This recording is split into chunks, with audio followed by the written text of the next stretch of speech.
Est-ce que ce serait le bon moment pour investir?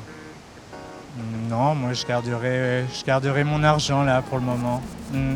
On va laisser passer quelques années et puis après on va investir dans l'immobilier. Et c'est vrai qu'on n'a pas beaucoup placé nos économies là parce qu'on a peur de savoir où le mettre et que tout disparaisse. Voilà. Si on écoute les médias, si on les lit, non. Mais je pense qu'il faut toujours penser à investir.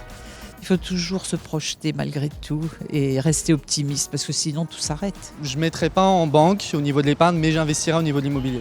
Là, je pense qu'on est plus dans un moment attentiste. Les taux d'intérêt, on ne sait pas s'ils vont remonter ou pas. La crise de l'immobilier, ça a l'air un peu tendu. Je dirais qu'il faut attendre.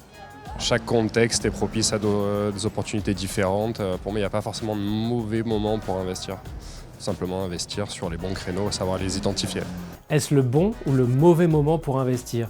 C'est une question légitime, mais à laquelle il est très difficile de répondre, même pour des professionnels. Lorsque les marchés chutent fortement ou baissent longtemps, on se dit que ce n'est pas le bon moment, alors que historiquement, on constate que chaque grande période de baisse est suivie d'un rebond très puissant, au bout d'un an au minimum et souvent sur plusieurs années. En réalité, essayer d'acheter au plus bas et vendre au plus haut peut faire perdre beaucoup d'énergie, voire de l'argent. Alors qu'en restant investi ou en ajustant graduellement son portefeuille, on obtient généralement de meilleurs résultats. Rester investi, même dans les phases compliquées, n'est pas une mauvaise idée car l'histoire montre que si on rate les journées de rebond du marché, on laisse de côté une bonne partie de la performance. Donc les erreurs de timing peuvent avoir des conséquences très négatives sur la performance. Conclusion, il faut soit choisir un portefeuille d'actifs très diversifié et investi dans la durée, soit se faire aider par un professionnel.